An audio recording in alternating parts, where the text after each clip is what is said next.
예. 일단은 이번 달에, 아이고, 잠깐만. 이번 달에 원래 뭐죠? 첫 번째 토요일 날에 하기로 했었거든요. 우리 노영찬 군이. 근데 이제 우리가 아시다시피, 회사가 여러 개 있다 보니까 좀 바빠요, 사실. 엄청 바빠요, 엄청. 그래서 이제 최근에는 이제 특히 이제 행오버 행사 때문에 돌아다니다가 좀 바빠서 이제 못했고요. 다음 달에는 첫 번째 주 토요일을 한다고 하니까, 여러분들이 그렇게 알고 오시면 될 것 같아요. 특히 이번에는 킹세나를 한다라고 공지가 잘 안 돼가지고, 여기가 원래는 이렇게 꽉 찼는데, 휑하는데, 제가 처음에 이제 경매를 시작할 때, 강의를 시작할 때 이제 이 강의장에서 하지 않고, 요런 이제 테이블 한 6인석을 붙여놓고, 한 판 있잖아요, 한 판. 밖에 회의실이나 강의실에 있는, 상담실에 있는 작은 판 있죠? 거기에서 사람을 하나, 둘을 앉혀놓고 한 적이 있어요. 협회를 열기 전에. 그러니까 그때는 이제 컨설팅 회사 중심으로, 지금 이게 키광장 옥션이잖아요. 근데 이제 당시에는 행복추구권, 중개법인, 요렇게 이제 운영을 했었어요. 그랬는데, 그때는, 강의를 진짜 작은 판에서 한 2명, 3명 모아놓고 해봤죠. 한번 테스트를 해봤지. 우리는 항상 테스트를 먼저 하면, 그 다음에 큰 그림이 이제 바로 보이는 정도 되거든요. 그러니까, 그리고 이제 연습을 여러 번 안 하고, 한 번 하면은 거의 다 알게 되는, 그런 정도가 돼야 됩니다, 여러분들도. 그래서 그 당시에는 그랬고, 지금 이렇게 모처럼 만에 이렇게 뻥 뚫린 앞자리를 보니까 기분이 정말 쉬시네요. 문 좀 닫아야 될 것 같은데? 마음도 뻥 뚫린 것 같다. 일로 좀 앉지, 왜 거기 가서 다 있는 거야? 휑하네, 그냥 앞에 그냥. 어디를 봐야 되는 거야? 옆을 봐야 되는 거야? 옆을 봐야 되는 거야? 네. 그래서 이제 갑자기 우리가 바쁘다 보니까 주제 선정을 뭘 해야 될지를 모르겠는 거예요, 저도. 그래서 이제 곽 실장의 건의로 또 요거를 한번 하자. 그래서 왜냐면은 요게 한 2007년도 12월인가 샀었던 물건이에요. 그래가지고 작년에 팔았어요. 그러니까 한 10년 가까이 보유를 했던 거죠. 그래서 제 입장에서는 썩 자랑스럽진 않는 투자죠. 옛날에 초창기에 이제 경매 투자를 할 때는 사면은 6개월, 8개월, 막 길어도 1년 반. 이때 이제 항상 매매를 했어요. 그때는 왜 그렇게 빨리 매매를 했느냐? 행복추구권이라는 중개법인만 갖고 있었거든요. 그러니까 나의 온 일상이 그냥 경매라는 건 한 건을 투자할 때 총 4개월 정도 걸리거든요. 그러니까 오늘 사잖아요. 그러면 오늘 낙찰되면 30일 있다 잔금을 내요. 그 다음에 잔금을 내면 한 2달 사이에서 어찌됐든 사람이 나가. 그럼 4개월이 되잖아요. 세 들이는 것은 투자에 포함을 시키지 않습니다, 저는.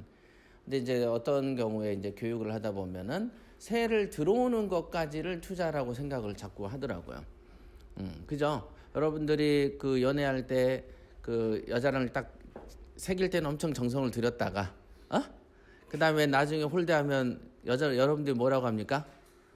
잡아놓은 고기에 밥 주는 거 봤냐? 그런 거 안 들어보셨어요? 들어봤죠?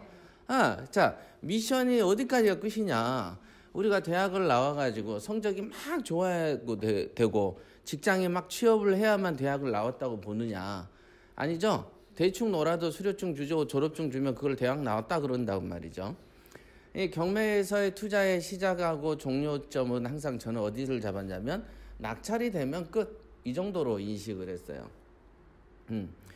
그러니까 낙찰되고 나서 사람들은 그 이후에 명도 과정에서 짙고 싸우면 내가 뭔가 괴롭다. 투자가 괴롭다라고 생각을 하죠. 괴롭다. 그죠? 그런데 저 같은 경우는 투자의 종료 시점 자체를 어디로 본다? 낙찰되는 그날. 잔금 내는 날이 아니고 그날이면 이건 이미 잡아놓은 고기야. 그러니까 어디로 도망가지도 않고 명도는 어쨌든 될 거야. 새가 지가 안 나가면 뭐 1년이 안 나가, 2년이 안 나가. 나갈 거야. 이러고 이제 말아버리고 사놓고 돌아서서 딴 거를 했어요. 우리가 예를 들면 1대4로 길에 가다가 싸워요. 그러면은 한 대 얘 때려놓고 바로 요로 돌아서야지. 얘를 때릴 때까지 죽을 때까지 때리면 나는 그 사이에 3명한테 맞아 죽죠. 뭔지 알잖아. 그러니까 이렇게 한 대 때리고 휙 돌아서서 얘를 한두 대 치고 다시 이렇게 움직여야, 그래야지 이 4명을 상대하는 것이죠. 그럼 여러분들이 물건을 내가 하나에만 이렇게 계속 이렇게 보다 보면은 다른 일을 못 하는 거죠. 그러니까 이제 순간순간 어떤 사업을 여러 개를 할 때도 내가 이 물건에 대해서 이 정도 힘을 집어넣고 돌아서서 다른 일을 해야 돼. 그런데 대부분은 하나에 꽂혀서 다른 주변을 살펴보지 못하죠. 요게 이제 투자에 굉장히 중요한 어떤 그 법이죠, 법. 이렇게 시야가 좁아져 버리면은 잘 안 되게 돼 있거든요. 그러니까 이제 지금 최근에 제가 카카오에 있는 그 탱크 게임을 많이 해요. 탱크 게임. 거의 꽂혀가지고 하루에 한 5시간씩 하는 것 같아. 어제도 집에 8시인가 들어가가지고 정신 차려보니까 10시 반이던데? 그러면 이 탱크의 규격에 따라서 속도가, 덩치가 큰 헤비 탱크는 느려요. 그런데 그 원거리로 쏴. 그러니까 그 전쟁이 막 앞에서 벌어지는데 내가 들어가면은 작은 애들한테 맞아 죽는 거야. 이게 포가 이렇게 윙 돌릴 때 다다다다다다 돌릴 때, 뭔지 아시겠어요? 그걸 보면서 또 많은 걸 깨닫는 거죠. 그런데 이제 얘가 이 헤비 탱크가 싸우는 전장으로 안 들어가고 전장의 사이드에서 이렇게 노리면서 있는 놈만 하나씩 주워 먹은 거야. 안에서 실컷 싸우면 한두 대 맞아서 나오는 탱크들이 돌다가 내 앞에 있을 거 아니에요? 그러면 하나씩 쏘면 이기는 거야. 그러니까 그때 이게 발이 느린 탱크는 안에 들어가서 직접 싸우면 된다 안 된다? 안 되는구나. 멀리서 주워 먹어야 되는구나. 근데 이제 약간 경량 탱크는 뭡니까? 사정거리가 길까 짧까? 짧죠. 짧으니까 내가 얘를 때리려면 안에 들어가서 막 지지고 볶아야 되는 거야. 그러니까 빨라, 대신. 뭔지 아시겠어요? 요런 차이들이 있어요, 사업의 속성. 근데 그 와중에 이렇게 내가 한 대, 두 대 때리는데 얘가 뒤에서 뚝뚝 때리는 놈이 있어. 그러면 화가 나요, 안 나요? 나지? 나는 얘만은 죽여야 되겠다. 그래서 걔를 쫓아다니면서 때리다 보면 옆에 놈 때문에 내가 꼭 죽어. 그런 상황이 너무 많았어. 그래서 게임할 때도 분노 조절이 필요하구나. 한 놈한테 꽂히면 안 되는구나, 이게. 그 생각을 어제 또 하게 됐어요. 이제 게임을 통해서 사업을 저는 좀 배운 느낌이 좀 있어요. 그러니까 이제 스타크래프트 같은 거 아시죠? 그 유명한 게임이죠. 거기에서의 그 어떤 자원의 분배 같은 거를 고민하게 되죠. 똑같이 시작을 해서 유저들이 4명, 5명이 자원을 캡니다. 똑같이 캐. 근데 캐면서 건물을 만들고 병력을 만들어야 돼. 자, 그러니까 할 일이 여러 개가 생기죠. 그러다 보니까 거기서부터 실력차가 나는 거야.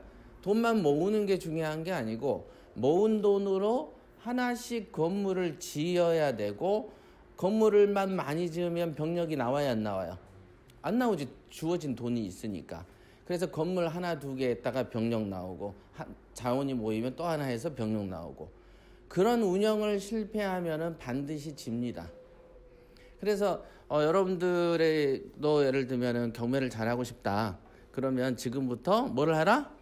게임을 좀 많이 해라. 아시겠어요?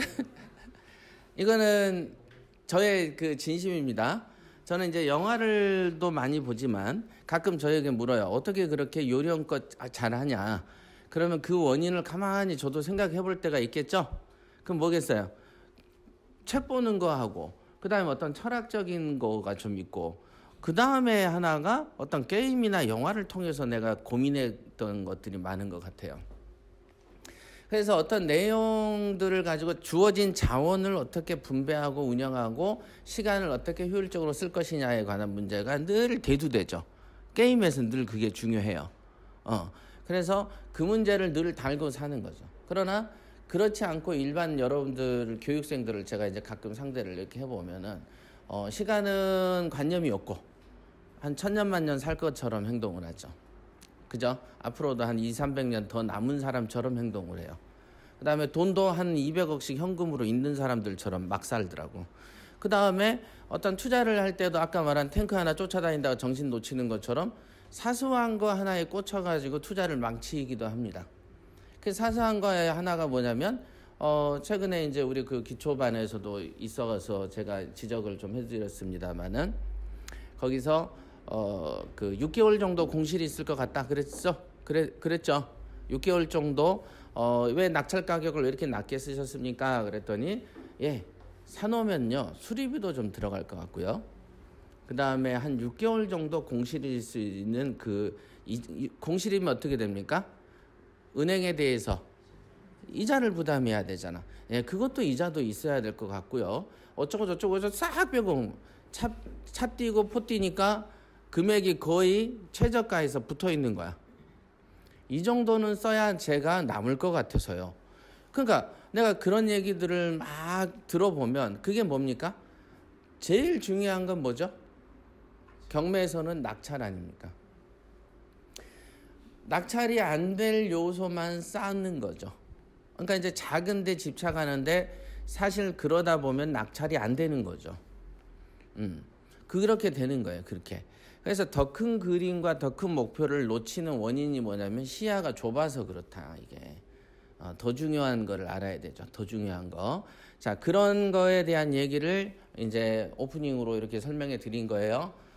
게임을 많이 해라. 잊으시면 안 돼요. 실제로 정말로 놀랍게 우리 사회가 게임과 뭐 만화와 영화 엄청 볼 것 같은데 경매 배운다고 오신 분들의 공통된 특징은 글을 읽지 않고 TV도 잘 안 보고 영화도 잘 안 보고 뭘 한 게 없더만 그냥 밥만 먹고 뭐만 한다? 진짜 거의 그렇습니다. 책도 잘 안 보고 친구랑 대화도 잘 안 하대. 그러니까 아니 참 희한하게 왜 그런 사람들이 이 부동산이 많지? 라고 생각을 잠깐 한 적이 있는데 아니야. 도처가 다 그럴 거야. 그런 생각으로 고쳤습니다. 우리나라의 판사 검사들도 다 그러거든요. 본 거는 법전 말고는 본 게 없죠. 그러니까 투자 같은 걸 이해를 잘 못합니다. 투자를 잘 이해를 못해요. 부동산이 뭔지 잘 모르더만. 제가 하도 막 검찰청을 들락날락 하다 보니까 이게 대화가 안 되는 거야. 이게 딱 그냥 계약서 중개사에 가서 계약서 쓰고 받는 정도 수준만 딱 있어. 그러니까 이제 투자 쪽으로 보면은 베이비 수준에 있어요.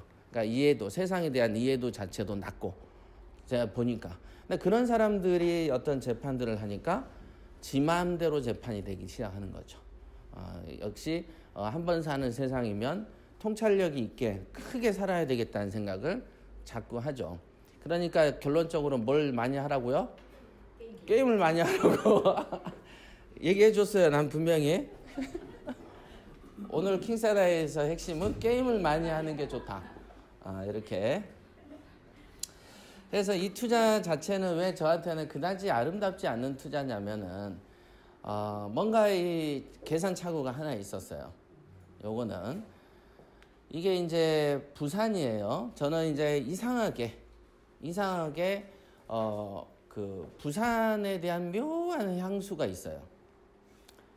뭐 부산 여자를 애인으로 사귄 것도 아니고 뭐 부산에 아무 연고도 없고 이유도 없는데 우리나라에서 2대 도시 하면은 부산 아니겠습니까? 그죠? 그러니까 적어도 사업하는 입장에서 이게 서울도 하나 있으면 사업체가 부산도 하나 있어야 되겠다는 생각을 늘 하는 그런 게 있어요. 이게 뭔가 있잖아요, 이게. 근데 대구 쪽은 관심이 안 가. 뭔가 이렇게 산간지대고 내륙이라서 그런지 모르겠지만 뭔가 이렇게 저도 태어난 것도 요수에서 태어나서 바다에서 태어났거든요. 바다 속에서 태어난 게 아니에요. 바다 근처에 있다는 얘기야. 요수 바다잖아. 그러다 보니까 항구 쪽이 더 좋았는지 어땠는지 모르겠지만 묘한 그런 게 있어요. 그런 게 있는 것 같아요. 지금도.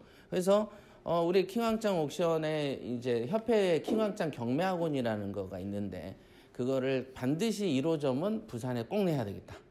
협회도 지사가 부산지사로 한 번 들어갔다가 백한 적이 있고 또 한 번 백한 적이 있고 그 다음에 이번에 꼭 가야지 이 생각을 늘 하고 있습니다. 그리고 이제 실제로 또 부산 사람들이 보면 겪는 어떤 생각들이 조금 개방적인 게 좀 있어요. 모든 문물이 어디로 들어와요? 일본 쪽에서는 부산으로 오죠. 저희 행오부조수도 부산으로 옵니다. 그러니까 이게 항만이 원래 이렇게 문화가 섞이잖아요. 그래서 사고가 좀 유두리가 있습니다. 사람들이 이제 내륙 지역은 항상 유두리가 좀 없죠. 산골에 살다 보면 없어요. 개념이. 그래서 이제 갖는 관념이 있고, 당시에 요거가 우리 감옥에 지금 있는 이명박 대통령하고 연관된 거죠. 이게 부산의 서구의 남부민동 그러면은 굉장히 영화 속에 나올 만한 달동네입니다. 그러니까 이제 골목이 저하고 사람 둘이가 이렇게 그러니까 지나가는 게 아니고 이렇게 이제 약간 지나가야 되는. 그러니까 이 정도로 좁아요. 그런데 이제 여기가 충무동 뉴타운인가? 이렇게 부산 서구의 뉴타운 사업을 최초로 실시한 게 이명박 대통령이었어. 뉴타운 사업은 서울에서 발생했죠. 당시에 항상 제가 말씀드리지만은 노무현 정권에서는 항상 부동산 규제 정책을 엄청 펼쳤어. 그죠? 근데 그때 모순은 뭐냐면 지방 분권화까지 같이 추구했어. 그러니까 지방 분권화를 추구하면서 지방의 혁신도시를 만들었어요. 들어보신 적 있으시죠? 예. 혁신도시를 막 노무현 대통령이 만들었어. 그러니까 혁신도시 중심으로 땅값이 뛰어요, 안 뛰어요? 엄청나게 올랐어. 그러니까 엄청나게 오르니까 부동산이 이상하네 하고 또 엄청 규제 정책을 쓰는 거야. 마치 한 손으로는 독을 먹고 한 손으로 해독제를 먹는 짓을 반복적으로 이렇게 하더라고. 그래서 저는 그 당시에도 노무현 대통령 정책 보고 왜 저런 정책을 펼칠까?